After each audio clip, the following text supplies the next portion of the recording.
ഇപ്പോൾ കിട്ടിയ മറ്റൊരു വാർത്തയിലേക്ക്. തിരുവനന്തപുരം നെടുമങ്ങാട് 2 കുട്ടികൾ മുങ്ങി മരിച്ചു. വേങ്കവിള നീന്തൽ പരിശീലന കുളത്തിൽ കുളിക്കാനിറങ്ങിയ കൂശർക്കോട് സ്വദേശികളായ ആരോമൽ, ഷിനിൽ എന്നിവരാണ് മരിച്ചത്.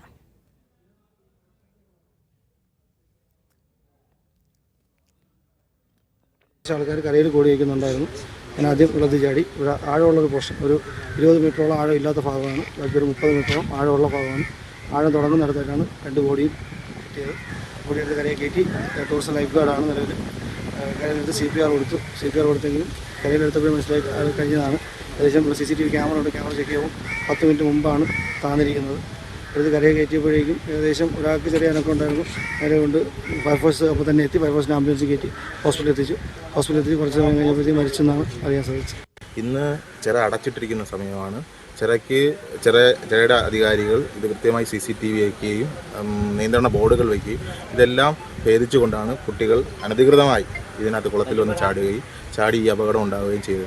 കഴിഞ്ഞ കുറേ നാളുകളായി ഈ പറഞ്ഞ പോലെ പുറത്തുനിന്ന് പല കുട്ടികൾ പല സ്കൂൾ ടൈമിങ്ങിനായാലും അല്ലാതെയും വന്ന് ഈ കുളത്തിൽ വരികയുണ്ടായി. ഞങ്ങൾ പൊതുപ്രവർത്തകരും ഇവിടുത്തെ ഈ ക്ലബിൻ്റെ ഭാരവാഹികളടക്കമുള്ളവർ അവരെ കണ്ട് വർത്തമാനം പറഞ്ഞ് ഇത് ഇറങ്ങരുത് എന്ന് പറഞ്ഞ് കയറ്റിവിടുകയും ഇന്നിപ്പോൾ ഇത് വന്നത് നമ്മളാരും കണ്ടിട്ടില്ല.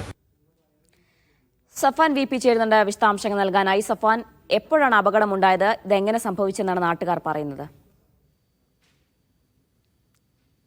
ജീന, ഇന്ന് 1:30യോടെയാണ് ഇങ്ങനെ ഒരു അപകടം ഉണ്ടാവുന്നത് എന്നാണ് പറയുന്നത്. ആനാട് ഗ്രാമപഞ്ചായത്തിന് കീഴിലുള്ള നീന്തൽ പരിശീലന കേന്ദ്രമാണ്. രാവിലെയും വൈകുന്നേരവുമാണ് സാധാരണഗതിയിൽ ഇവിടെ പരിശീലനം നടക്കാറുള്ളത്. അല്ലാത്ത സമയത്തും പൊതുജനങ്ങളും പ്രദേശവാസികളൊക്കെ ഈ കുളം ഉപയോഗിക്കാറുണ്ട്. എന്നാൽ ഇന്ന് 1:30യോടെ ഈ കുട്ടികൾ, 7 കുട്ടികളടങ്ങുന്ന ആളുകൾ അനധികൃതമായി ഈ പുഴയിൽ, ഈ കുളത്തിൽ പ്രവേശിക്കുകയും ഇങ്ങനൊരു അപകടം സംഭവിച്ചു എന്നാണ് പ്രദേശവാസികളും ജനപ്രതിനിധികളും അടക്കമുള്ള ആളുകൾ പറയുന്നത്. ഈ അപകടം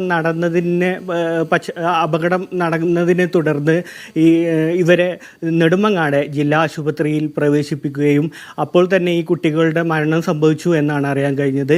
നിലവിൽ ഇപ്പോൾ കുട്ടികളുടെ മൃതദേഹം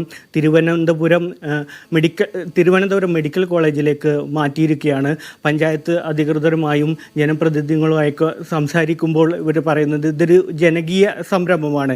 രാവിലെയും ഈ വാർത്തകളിലൊക്കെ മറ്റും ഇടം നേടിയ ഒരു സംരംഭമാണ് ആനാട് ഗ്രാമപഞ്ചായത്തിന് കീഴിലുള്ള ഈ നീന്തൽ കുള പരിശീലന കേന്ദ്രം. ഇതുമായി ബന്ധപ്പെട്ട് ഒരുപാട് ആളുകൾ നീന്തൽ പഠിക്കുന്നതുമായി ബന്ധപ്പെട്ടും കാര്യങ്ങളൊക്കെ വലിയ ശ്രദ്ധ നേടിയ ആളുകളുണ്ട്. ഈ ഇങ്ങോട്ട് കുളിക്കാൻ വന്ന കുട്ടികളും ഇവിടെ നേരത്തെ പരിശീലനത്തിന് വന്നു എന്നാണ് നമുക്ക് ഇപ്പോൾ കിട്ടുന്ന ചില വിവരങ്ങളുടെ അടിസ്ഥാനത്തിൽ. എന്നാൽ ഇവർ കൃത്യമായി പരിശീലനം പൂർത്തിയാക്കാത്തവരായിരിക്കും. ആ രീതിയിലാണ് ഇപ്പോൾ ഇവിടെ പ്രവേശിച്ചത് അനധികൃതമായിട്ടാണെന്നാണ് നാട്ടുകാരും ജനപ്രതിനിധികളും പറയുന്നത്. നമുക്ക് ഇതിൻ്റെ CCTV ദൃശ്യങ്ങൾ പുറത്തു വന്നിട്ടുണ്ട്. കുട്ടികൾ ഇങ്ങനെ വെള്ളത്തിൽ ഇറങ്ങാൻ ശ്രമിക്കുന്നതും ഈ അനധികൃതമായ ആളുകൾ ഇങ്ങോട്ട് പ്രവേശിക്കുന്നുണ്ട്. അല്ലാതെ ഇതിന് നിശ്ചയിച്ച സമയത്തിനപ്പുറത്തേക്ക് ഒരു പഞ്ചായത്ത് കുളം നിലയിൽ ആളുകൾ പ്രവേശിക്കുന്നതും മറ്റും വ്യാപകമായ പരാതികളൊക്കെ തുടർന്ന് ഇവിടെ CCTV ദൃശ്യങ്ങളും മറ്റൊക്കെ CCTV ഒക്കെ സ്ഥാപിച്ചിരുന്നു. അതുമായി ബന്ധപ്പെട്ട് ആ CCTVയിൽ പതിഞ്ഞ ദൃശ്യങ്ങളൊക്കെ ഇപ്പോൾ പുറത്തു വന്നിട്ടുണ്ട്. അത് വലിയ ദാരുണമായ ഒരു സംഭവം. 14ഉം 13ഉം പ്രായമുള്ള കുട്ടികൾ ഇങ്ങനെ ഒരു അപകടത്തിൽ പെടുന്നു, മുങ്ങി മരണത്തിലേക്ക് ഇടയാക്കുന്ന ഒരു സംഭവമാണ് നെടുമങ്ങാടിൽ നിന്ന് റിപ്പോർട്ട് ചെയ്യാനുള്ളത്. ദീന. ശരി സഫാൻ.